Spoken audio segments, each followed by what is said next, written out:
Bonjour Arnaud, merci d'avoir accepté de faire cette interview. Est-ce que tu peux d'abord te présenter?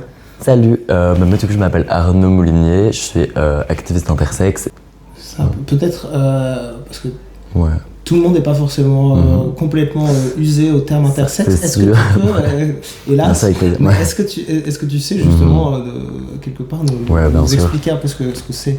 Ouais, en gros, les personnes intersexes, elles naissent avec des caractéristiques sexuelles, donc les caractéristiques sexuées ou sexuelles. Moi, je préfère employer le terme sexué parce que c'est du coup en rapport avec la sexuation et pas avec la sexualité. C'est deux termes qu'il faut distinguer. C'est parce qu'on parle d'intersexuation et pas d'intersexualité.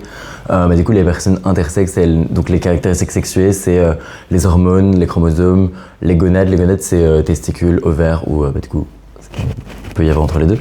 En gros, et l'appareil génital aussi.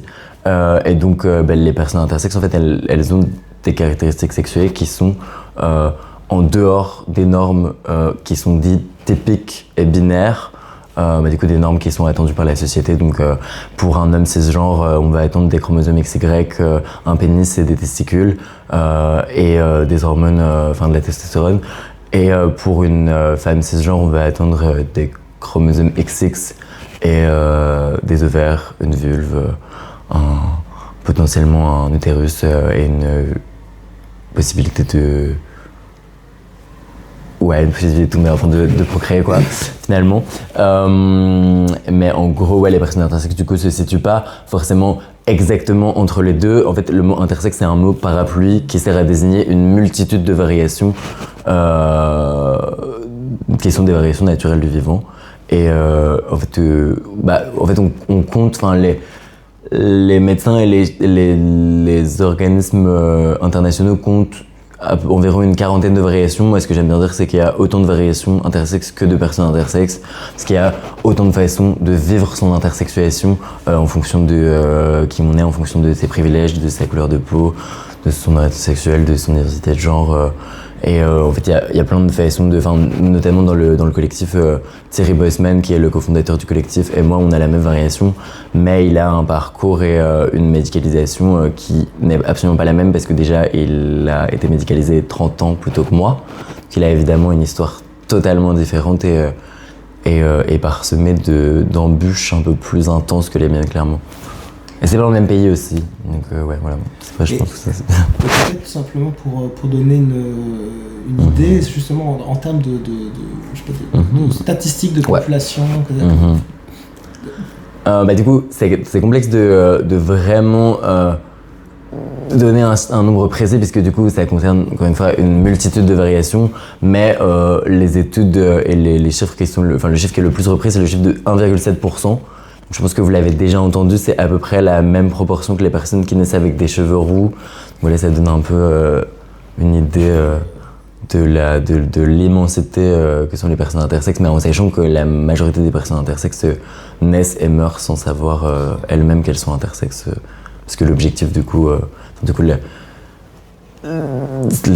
pourquoi du comment les gens ne savent pas qu'elles sont intersexes, c'est parce que on ne veut pas qu'on soit intersexe, et les médecins et la société ne veut pas qu'on soit intersexe, donc on va tout faire pour chercher à cacher les intersexuations pour que nous-mêmes on ne sache pas qu'on est intersexe, puisque le mot intersexe lui-même remet en question les normes binaires et le sexe binaire, donc on va chercher à nous cacher pour qu'on n'existe pas, quoi. Mais on est là. Et puis je pense, je me trompe peut-être, mais moi j'ai l'impression aussi qu'il y a toute une... on ne fait pas de test de chromosomes naturellement, typiquement c'est pas... C'est rare, c'est très rare. Effectivement, oui. En tout cas, on le fait pas pour détecter ça, quoi. En général, ma mère a fait une amniosynthèse avant ma naissance parce qu'elle m'a eu après 40 ans, et en général, c'est à ce moment-là qu'on fait ça pour potentiellement détecter une trisomie 21 ou ça en l'occurrence. Et moi, du coup, c'est à ce moment-là qu'ils se sont rendus compte que j'avais ce qu'on appelle le syndrome de Klinefelter, qui est la variation la plus connue. Donc c'est le fait d'avoir un chromosome X supplémentaire. Moi, ça se voit pas spécialement sur mon corps, et ça ne se voit pas entre mes jambes, mais en tout cas ça se voit du coup sur mon karyotype et sur mes chromosomes sexuels. Donc j'ai des chromosomes XXY au lieu de XY pour un homme cisgenre classique, quoi. Tout en sachant que la sexuation de base, c'est un truc, ça reste nous personnes intersexes, on considère que c'est un spectre parce que en fait, toutes les personnes, tous les hommes cisgenres, enfin toi et un autre homme cisgenre, je sais même pas si t'es pas une personne intersexe, j'en sais rien, mais ouais, mais du coup, même toi, tu le sais peut-être pas finalement, pas à ta connaissance finalement, mais parce qu'en vrai, on n'a pas tous fait des karyotypes pour le savoir, donc finalement, ce que tu disais était super juste, mais effectivement, ouais, toutes les personnes n'ont pas la même production d'hormones, toutes les personnes n'ont pas la même, en fait, moi, c'est ce que j'aime bien dire aussi, c'est que on a tendance, quand on parle des personnes intersexes, à dire que ce qu'on voit à la naissance sur les organes reproducteurs est pas forcément joli à voir, ou ce qu'on voit est pas forcément ce qu'on attend. En fait, toutes les vulves, bon, j'en ai pas vu beaucoup dans ma vie, mais toutes les vulves ne se ressemblent pas, tous les clitoris ne mesurent pas la même taille, toutes les lèvres n'ont pas la même forme, et tous les pénis, par contre, ça j'en ai vu pas mal, toutes les verges n'ont pas la même taille, n'ont pas la même forme, n'ont pas la même odeur, n'ont pas le même goût, n'ont pas la même couleur, donc voilà, au final, on se situe un peu tous et toutes sur un spectre intersexe, quoi. Enfin, oui, je vois voilà, après c'est pas partagé par toutes les personnes intersexes, mais oui, c'est vrai que de plus en plus je tends vers cette déconstruction-là parce que en fait c'est les normes binaires qui sont arrivées pour nous classer, mais finalement si il n'y avait pas eu volonté de nous classer, si on avait voulu nous classer sur la couleur de nos yeux ou sur la couleur de nos cheveux, ça aurait pu se faire et ça aurait peut-être évité. En tout cas, je pense que cette classification arrange bien la société parce qu'elle permet de faire exister un genre qui domine un autre genre, et donc elle permet de faire exister toutes sortes de discriminations qu'on connaît et qui découlent de ces classifications-là, quoi. Tu disais tout à l'heure que oui, vous n'êtes pas beaucoup, vous faites pas grand-chose. Je pense que c'est un peu modeste en disant ça, mais justement, là récemment, il y a quand même eu plusieurs interventions, etc., qui sont faites. Il y a des choses qui se passent. C'est quoi finalement les enjeux prioritaires là, en ce moment? Là actuellement, ce qui me fait vivre et ce qui me fait méditer tous les jours, c'est la volonté de mettre fin aux mutilations intersexes. Donc les mutilations intersexes, c'est des opérations et des traitements de réassignation. Donc c'est dans une volonté de nous conformer à des normes qui ont été imposées par la société, donc des normes hétéro-cisgenres, des normes hétéropatriarcales. Globalement, je vais la faire très simple, ça peut être un peu intense ce que je vais dire, mais une personne intersexe qui est assignée femme à la naissance, l'objectif ça va être de la rendre pénétrable. Donc on va venir dire à des enfants de 12 ans on va venir dire, Coralie Smers en est un très bon exemple. On lui a dit, elle a 12 ans, écoute, pour que tu sois une vraie femme, il va falloir que tu puisses être pénétrée par des hommes, il va falloir que tu puisses être pénétrée par des pénis de taille moyenne, il va falloir que tu puisses recevoir des hommes. Donc on cherche à opérer, aujourd'hui vraiment on opère des femmes dans le but de satisfaire le confort des hommes sans penser à la sexualité des femmes, et on projette une sexualité d'office hétérosexuel sur des personnes sans même que ces personnes-là se soient posées des questions elles-mêmes sur leur sexualité, puisqu'elles étaient beaucoup trop jeunes pour être hypersexualisées à ce moment-là. Et donc notre objectif c'est pour le moment de mettre fin à ces opérations qui sont considérées par des mutilations qui sont considérées comme des mutilations par le Conseil de l'Europe et comme de la torture par l'ONU. On parle quand même d'opérations qui sont à caractère mutilant, qui aujourd'hui on a le recul et les médecins le contestent, mais aujourd'hui on a le recul dans les témoignages et dans certaines études qui ont été réalisées, pas en Belgique mais en Allemagne et dans des pays dans lesquels les mutilations ont été interdites. On a le recul nécessaire pour savoir que ces opérations font beaucoup plus de mal sur le plan physique et sur le plan psychologique que si elles n'avaient pas été pratiquées. Il y a eu un rapport de Human Rights Watch, le rapport, pas celui de cette année, mais celui d'il y a 2 ans, il me semble, qui montrait que dans 98% des cas, les personnes intersexes pouvaient vivre sainement sans avoir été opérées, et qu'en fait, les opérations étaient pratiquées dans le simple but de nous conformer, encore une fois, à des normes imposées par la société. Voilà.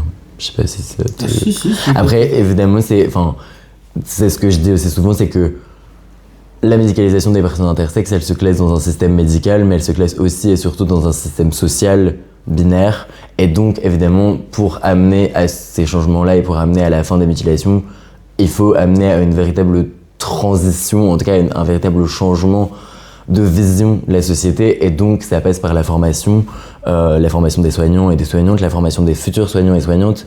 Mais j'ai eu l'occasion de faire une conférence avec un médecin à la faculté de médecine à Erasme, et clairement toucher des futurs soignants et des futures soignantes et des gens qui seront potentiellement amenés à potentiellement opérer des enfants intersexes.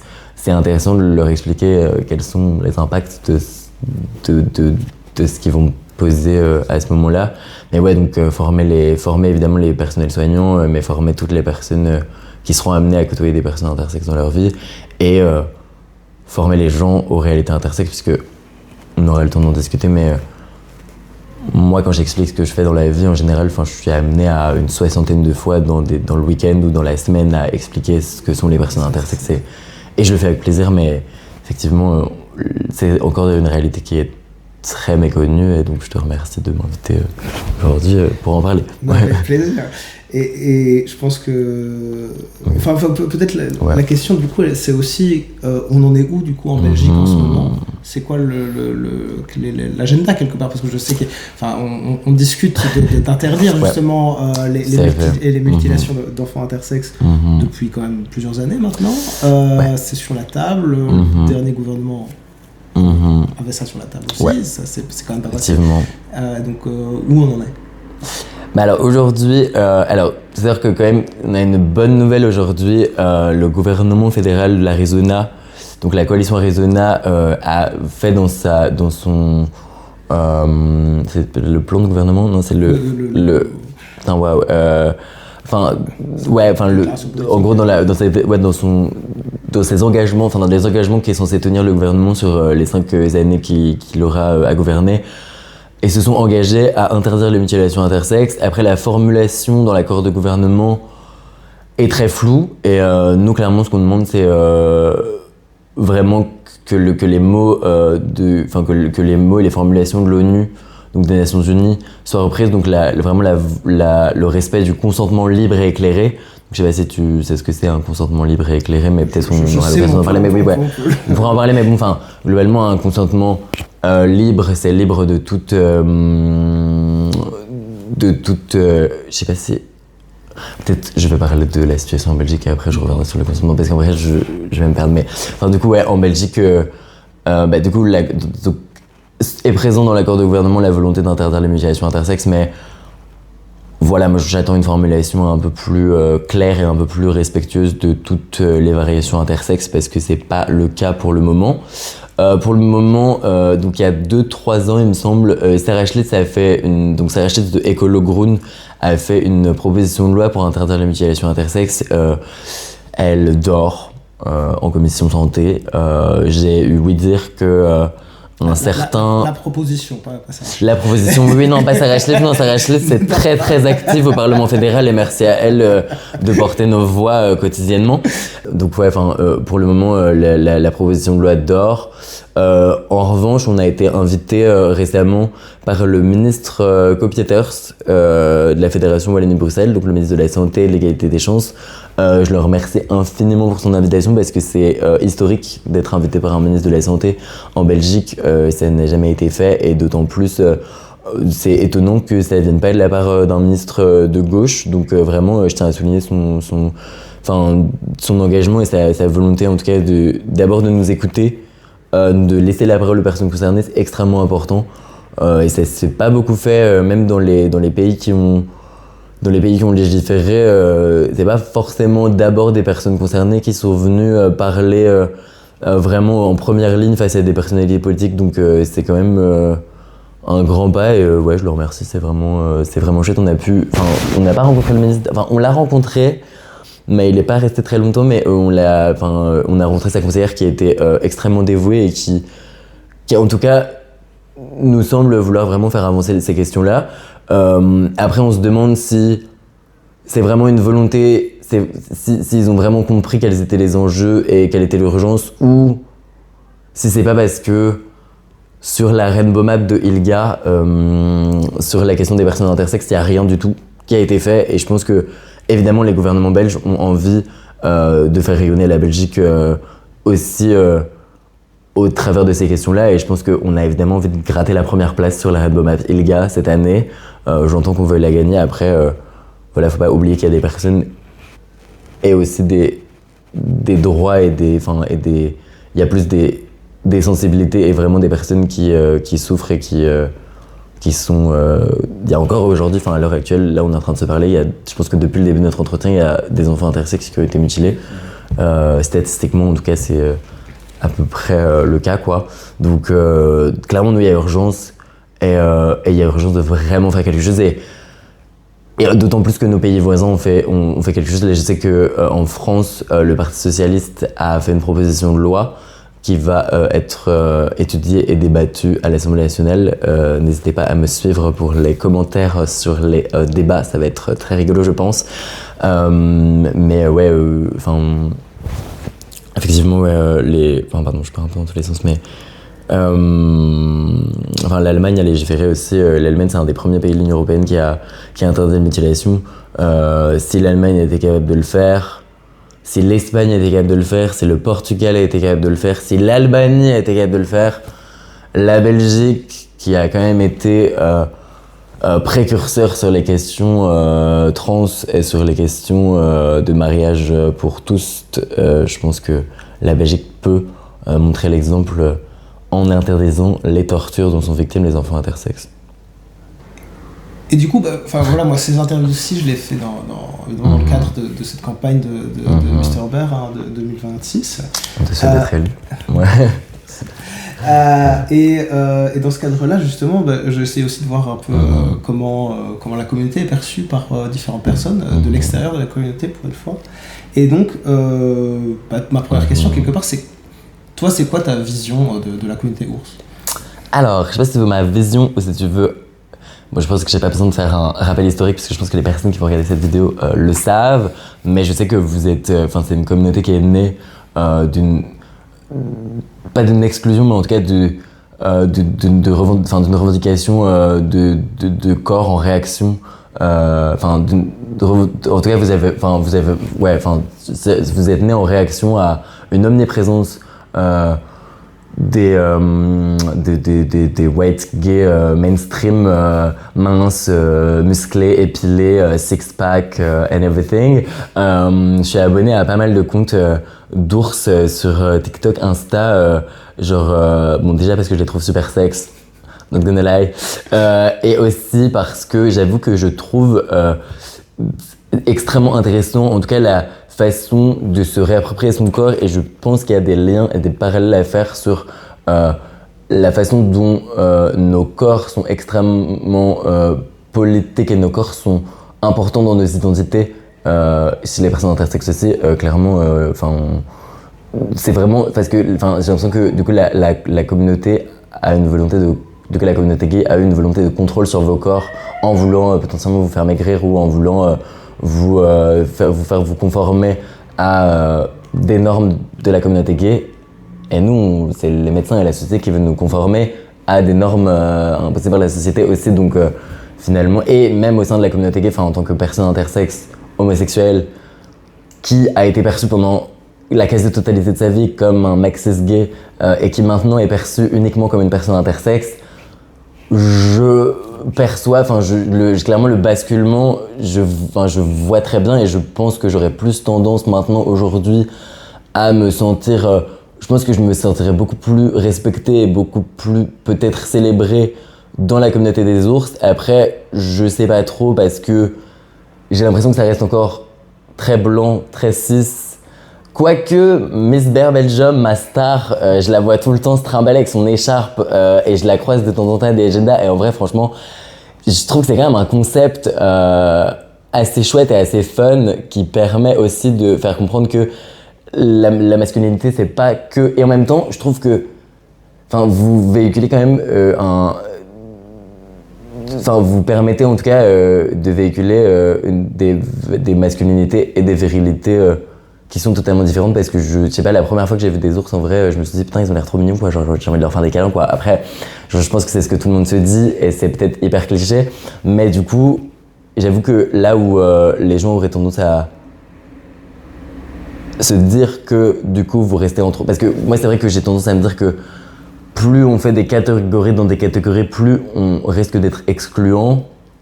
mais à la fois, du coup, je me dis que c'est une catégorie en réaction à une communauté qui est déjà extrêmement normée et extrêmement rigide sur la façon dont on doit se comporter et la façon dont on doit exister et s'habiller et se tenir, quoi. Donc ouais, c'est vrai que je pense qu'il y a beaucoup de similitudes dans comment nos corps sur nos corps et sur la façon dont on a fait un gros fuck à tous les gens qui voulaient qu'on se conforme, mais et à la fois je pense que du coup vous êtes quand même une communauté dans une communauté, donc vous êtes un peu plus cachés, comme les personnes intersexes qui sont beaucoup plus cachées, qui sont beaucoup moins visibles que les personnes trans ou les personnes non binaires.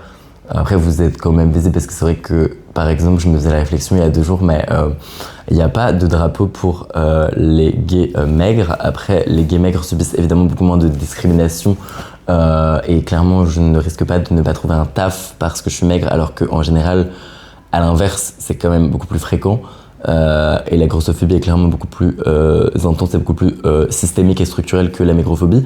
Mais ouais, je sais pas, comment toi ce que tu viens d'entendre, c'est ce que je viens de dire, qu'est-ce que t'en penses, genre, Non, mais c'est intéressant. Ouais. Moi, je suis entièrement convaincu que justement, il y a tout ce rapport au corps qui est quand même très transversal à plein de causes, que ce soit les personnes trans, que ce soit les personnes intersexes, que ce soit les ours aussi. Et on les met pas suffisamment en lien finalement, avec les causes féministes aussi, avec les questions des femmes. Et je pense que c'est important qu'on s'en rende compte quelque part. Et c'est vrai que moi ma vision de la communauté ours, elle est quand même très ancrée justement dans ce truc que tu disais un peu de réconfort ou d'ouverture, d'inclusivité en tout cas, alors je suis pas sûr que ça soit toujours le cas, hélas, il y a plein de problèmes, comme dans toute communauté, il y a plein d'ambiguïtés et de choses... Chez les intersexes aussi, je te rassure, finalement. C'est ça, mais à côté de ça, je trouve qu'il y a comme tu disais, historiquement, c'est une communauté qui s'est tellement formée dans cette idée de créer quelque chose de plus positif ou de plus ouvert. C'est une communauté qui a su accueillir toutes sortes de personnes, passer aussi des personnes trans, plus de femmes aussi, sans doute, dans certains cas. Et je pense que faut parfois qu'on se rappelle ça et qu'on se dise, mais tiens, qu'est-ce qu'on en fait aussi aujourd'hui et comment souvenez-vous de l'histoire. Comment on fait pour... N'oubliez pas qu'il y a lutté. Et quelque part, comment on fait pour continuer cette histoire-là aussi, et comment on fait pour que qu'est-ce qu'on fait finalement de cette force tranquille des ours quelque part, qu'est-ce qu'on fait de cette inclusivité aussi, au-delà d'être un slogan, parce que parfois ça se résume à ça, et c'est dommage parce qu'en fait je pense qu'on peut faire plein de choses.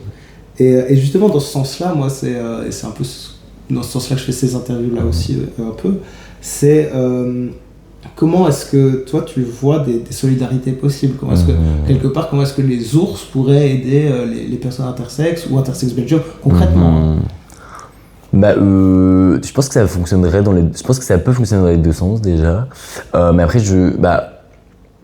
un truc tout bête, mais ça va peut-être pas être cliché, mais non, mais juste les personnes intersexes ayant été dans la majorité des cas médicalisées, et en général quand tu t'identifies en tant que personne intersexe, c'est parce que tu as subi des violences qui font que tu as été médicalisé, et donc que la disposition de ton corps et la maîtrise de ton corps est complexe, donc souvent tu te retrouves en invalidité, ou en tout cas si on arrive, je pense à un truc tout con, mais nous ça nous arrivait, si on organise un event, on est 2 dans le collectif à vraiment pouvoir non, en vrai c'est un peu, après ça c'est pas du tout, ça peut peut-être paraître un peu validé, donc je vais peut-être pas dire ça, mais non, mais juste, c'est tout, genre, en vrai, on n'a pas forcément tous de la force, on n'a pas forcément la même force physique, donc vous pourriez venir nous aider à porter des trucs lourds. Après, est-ce que vraiment c'est un truc super profond et tout? Non, mais mais après, est-ce que c'est... Oui, non, pas forcément.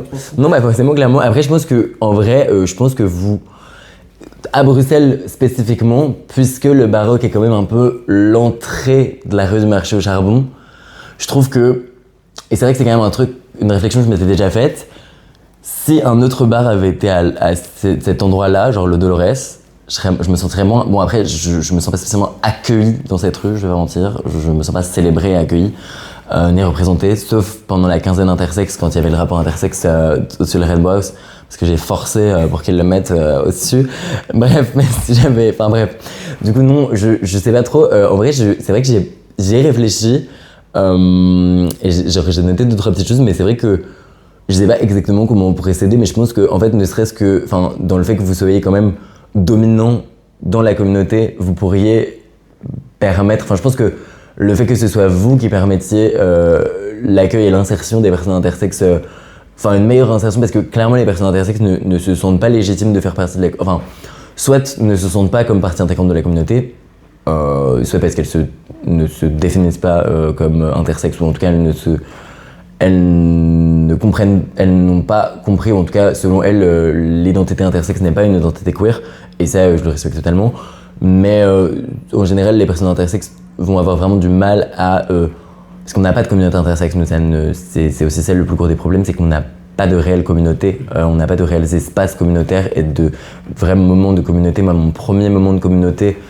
je l'ai vraiment vécu récemment avec une copine qui... Enfin, on était en open air ensemble, et première fois que je me sentais aussi bien, parce que c'est ça le vrai moment de communauté, mais du coup, on n'a pas vraiment de vrais moments de communauté dans lesquels on peut vraiment se sentir écouté et se sentir célébré. Et donc c'est vrai que je pense que, de par nos similitudes et de par notre engagement pour... Ouais, je sais pas trop, en vrai c'est difficile comme question, parce que effectivement, je pense qu'il y a des choses... je pense que ouais, du coup, de par votre ancrage et votre visibilité dans la communauté, clairement, vous pourriez permettre de la visibilité. Après, est-ce que c'est comme ça que ça doit fonctionner, ou est-ce qu'on ne doit pas simplement... si demain, tu vois, on débarque au Baroque à 2, à une soirée, que tu me présentes à tes potes, en vrai, c'est aussi comme ça que ça se fait. Et je pense que, en fait, parler... moi, c'est ce que je dis beaucoup aux gens, c'est que les gens ont très peur de parler des personnes intersexes parce qu'ils ont peur de faire des erreurs. Mais moi, je préfère 1000 fois les gens qui en parlent et qui font des erreurs que les gens qui n'en parlent pas et qui ont peur de pas en parler, qui se braquent et qui se disent « ouais, mais on va faire parler les personnes concernées ». Mais le problème, c'est que du coup, à Bruxelles, les personnes concernées visibles, il n'y en a pas beaucoup. On est 3. Donc, autant te dire qu'on n'a pas toujours l'énergie de parler de nous, et on n'a pas toujours l'énergie d'être des encyclopédies vivantes. Donc, si vous avez l'énergie, vous, mais en fait, c'est même pas que les ours, mais c'est n'importe qui de la communauté a l'énergie d'en parler.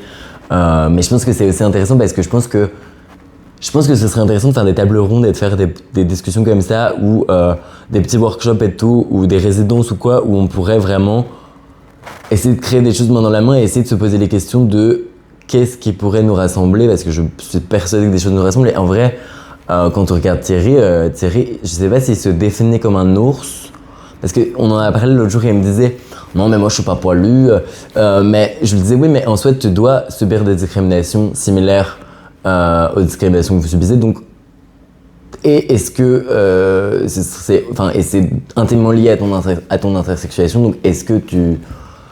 je pense que c'est quand même des parallèles qui peuvent être intéressants, donc je pense qu'il y aurait matière en tout cas à créer des choses en intelligence collective, il y aurait matière à faire des choses vraiment...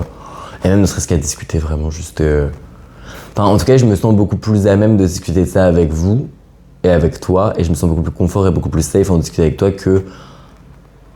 Je sais pas si c'est nécessaire de citer un nom, mais en tout cas, que les gays qui côtoient le Dolores, par exemple.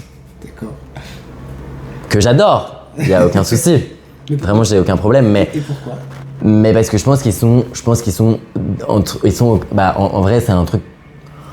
Il y a beaucoup de gens qui l'expliquent beaucoup mieux que moi, mais les hommes cis, blancs, gays, et moi je m'en suis vraiment rendu compte quand j'ai été identifié et perçu comme une personne intersexe, ils sont au carrefour entre deux oppressions. À la fois, ils sont très privilégiés parce que c'est des hommes blancs, et à la fois ils sont gays, donc ils sont victimes d'homophobie et de discrimination, et encore que, vu qu'ils sont très privilégiés, ils n'ont pas l'impression de subir cette discrimination-là.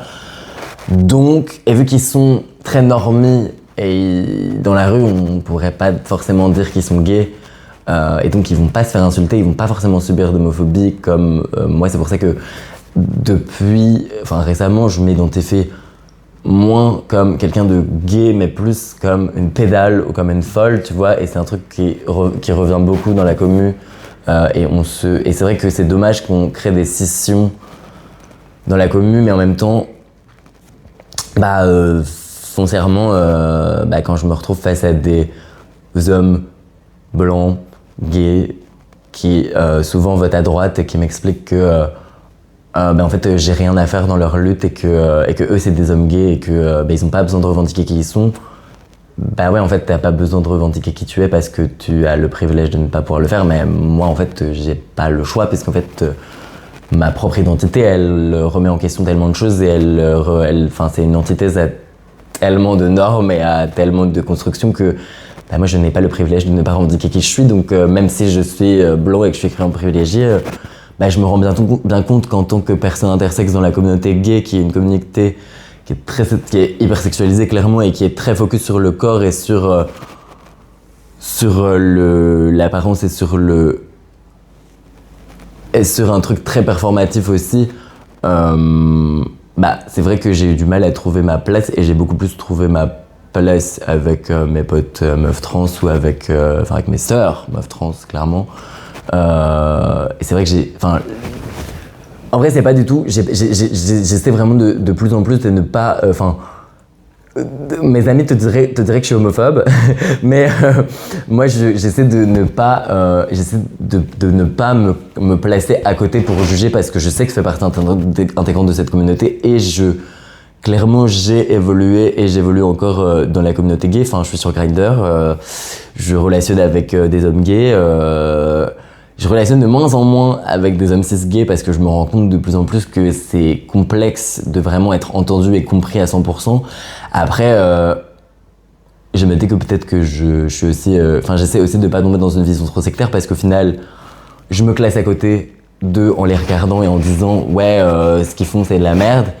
Mais au final, c'est ce qu'ils font et c'est ce que je pointe du doigt. Et du coup, j'ai pas envie de me placer là-dedans, mais c'est vrai que la communauté...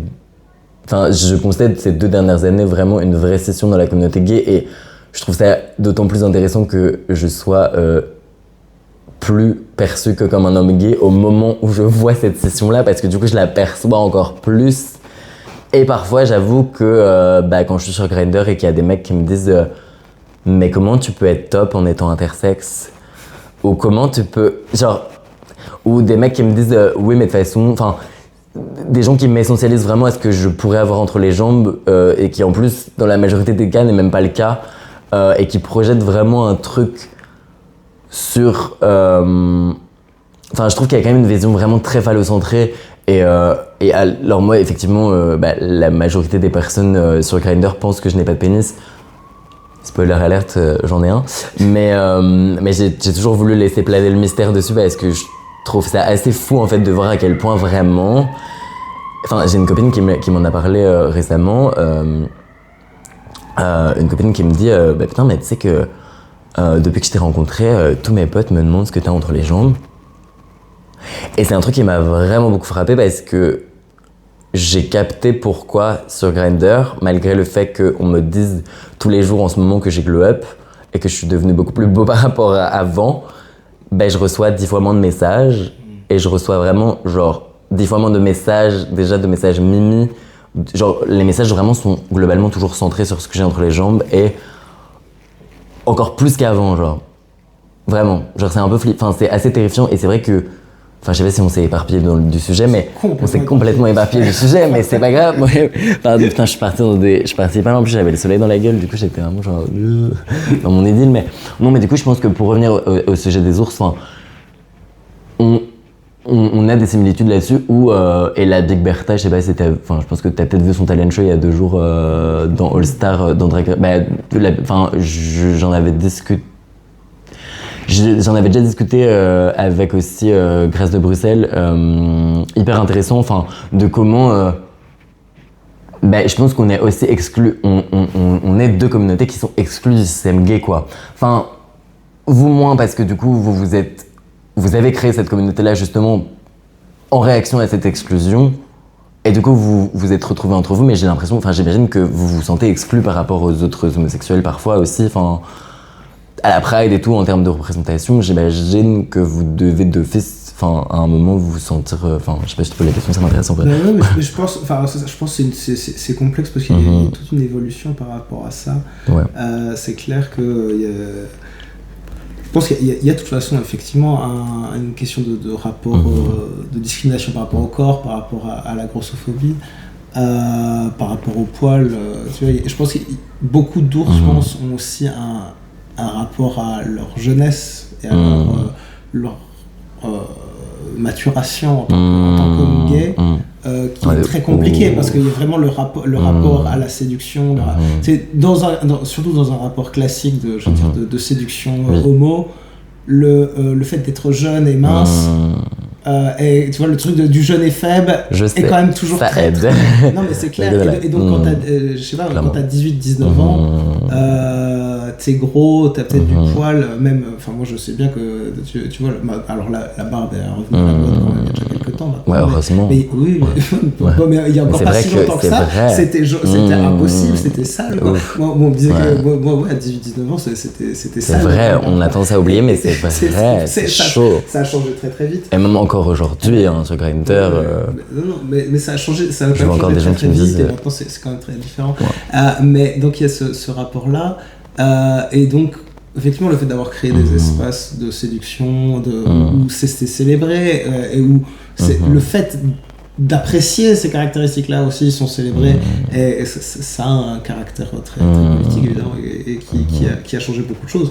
Après, à côté de ça, je crois qu'à force d'évoluer dans ces contextes-là qui sont un peu autarciques, je suis pas certain qu'on se rende... on se rend service. On se rend pas nécessairement service de ne jamais en sortir, et de ne jamais aller vers d'autres et de refaire ces liens-là. Et c'est pour ça que moi je trouve que c'est important de pouvoir retrouver ces solidarités-là, parce que ces espèces-là, c'est des espaces safe et intéressants et importants et nous font du bien. Et nous permettent, moi ça m'a permis de m'épanouir sous plein d'aspects, mais en même temps on peut pas s'y complaire uniquement non plus, d'autant plus je pense en tant que mec cis, souvent blanc, on est vite dans un entre-soi qui a ses limites, et donc il faut pouvoir diversifier quoi. Et donc par rapport à ça, moi c'est vrai que cette image de se dire tiens c'est marrant, le baroque est à l'entrée du quartier, et c'est vrai qu'il y a un côté, parce qu'en plus ça ramène du monde, et il y a un genre d'entrée peut-être un peu plus qui pourrait être plus chaleureuse que ce serait si c'est un autre bar qui serait là. Donc ça crée coucou Tarek, mais donc il y a peut-être un truc qui fait qui est assez intéressant par rapport à ça, mais clairement il y a ça, mais ce que j'essayais de relever un truc que tu disais tout à l'heure sur les actions concrètes de solidarité. Si, c'est parce que tu disais qu'on pouvait que quelque part porter des trucs lourds. Non, mais c'est horrible comment je vous ai essentialisé à ça. Je pense que ça peut passer par là aussi, déjà de base. Pourquoi pas, tu vois, ça peut être des choses aussi simples, des hommes forts ou pas, mais simplement le fait d'avoir des gens disponibles. Déjà ça c'est déjà beaucoup quoi. Moi j'ai travaillé dans pas mal d'assos, le fait d'avoir des gens disponibles, c'est une ressource. Vraiment. Des alliés, c'est rare. Avoir des gens qui sont capables de faire d'être là, simplement. Ça peut être très utile. Et ça c'est une chose, mais l'autre chose c'était plus le fait de, quelque part, est-ce que la communauté ours est pas justement en mesure d'organiser des espaces pour recevoir d'autres personnes, comme tu disais, la communauté intersexe a pas vraiment d'espace communautaire, etc. Est-ce que ça peut pas être un rôle parmi d'autres, parfois, pour la communauté ours, qui se veut inclusif, qui se veut cet espace de diversité, et qui célèbre au milieu du milieu LGBT un truc un peu plus ouvert que d'autres. Ouvrir une porte, quoi. Peut-être est-ce que c'est pas aussi à nous, quelque part, de temps en temps, d'organiser des espaces pour les autres, et pas seulement pour nous. C'est vrai. Parce que quelque part, si on est aussi... franchement, j'y avais pas pensé, mais là, c'est vraiment un truc qui m'inspire ça. C'est quelque part, si on a développé toute cette capacité à faire des événements, à occuper des espaces. On sait faire. Et on monopolise des bateaux. Mais après, à côté de ça, je veux dire, tu vois, on sait bien que il y a plus vraiment de bar lesbien, il y a des espaces intersexes. Le seul, il est là. C'est ça. Des espaces intersexes, il n'existe pas. Il y a plein d'espaces comme ça qui manque. Bientôt. Et, oui, je n'en dirai pas plus, mais bientôt. Teaser.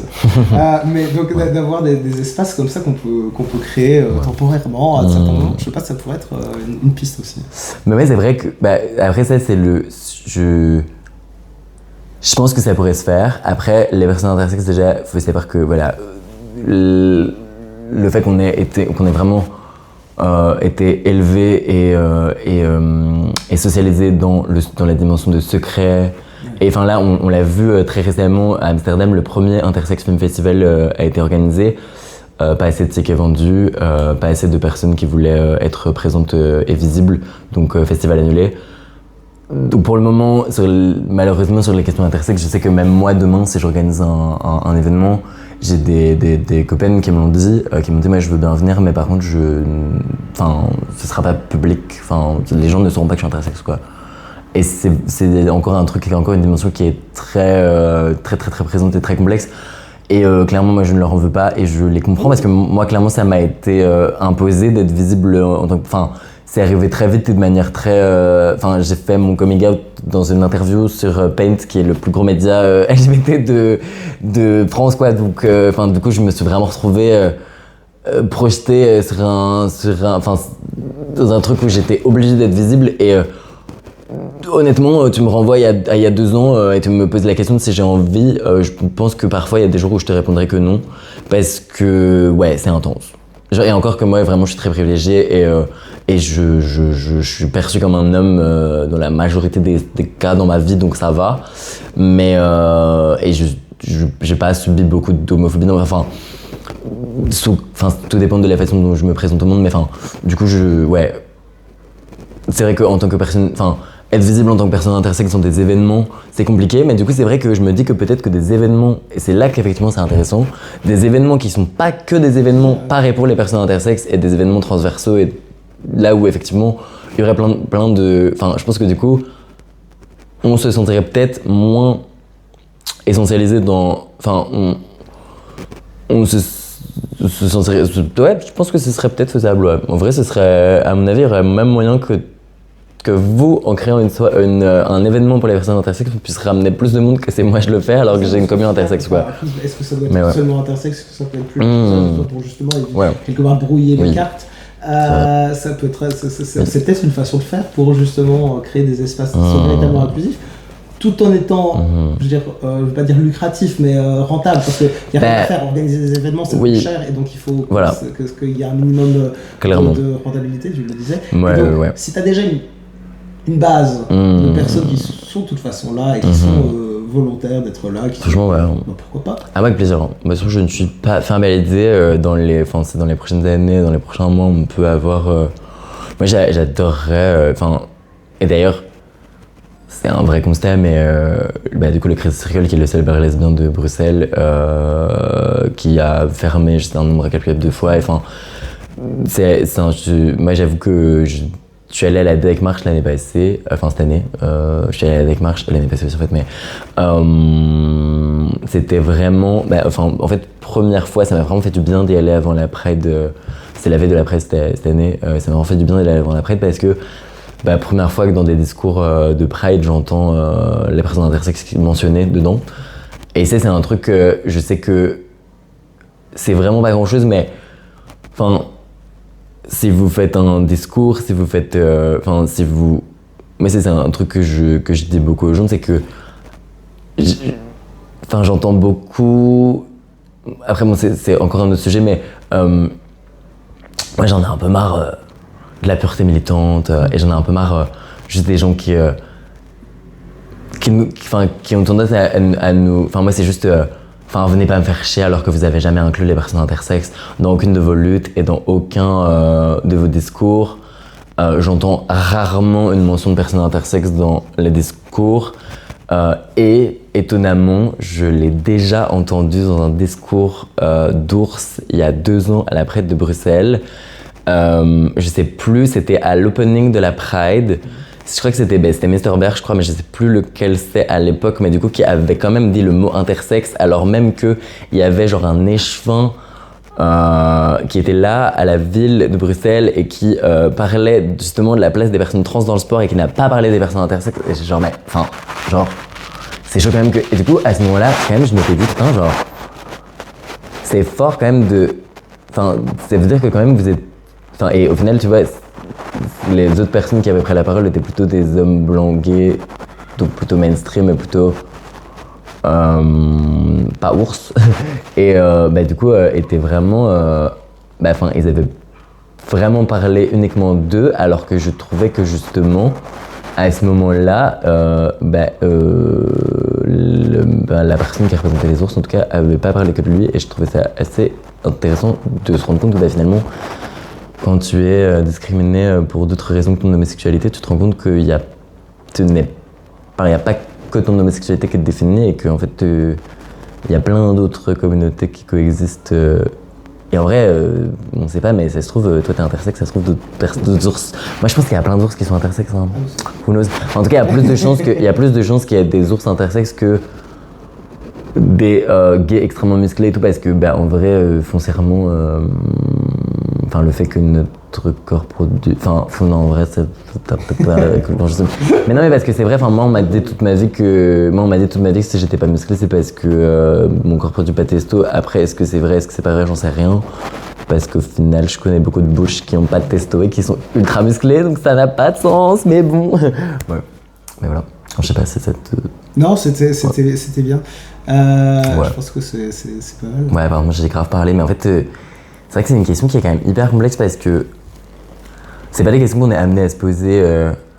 Du coup, la commu est quand même construite sur un truc qui nous enferme dans des cases dans lesquelles on reste vraiment entre nous, au sein de nos petites lettres et on n'en sort pas. Après, moi, j'ai plus de potes pas intersexes qu'intersexes, du coup, hein, mais c'est vrai que quand Thierry m'a parlé de. Quand j'ai reçu un message de ta part. Au début, je me suis dit, ouais, je sais pas si c'est la commu la plus proche des personnes intersexes, mais c'est pas la commu la plus éloignée, clairement. En vrai, c'est quand même des questions très intéressantes parce que, ouais, encore une fois, on revendique d'autres normes de corps et d'autres normes. Et en vrai, c'est juste une. On célèbre qui on est et j'ai l'impression qu'il y a quand même moins de. Après, est-ce qu'il y a quand même. Du coup, j'en ai parlé avec des potes hier, en toute honnêteté, qui m'ont dit qu'il y avait quand même. Pas forcément du jugement, mais qu'en tout cas, il y avait quand même.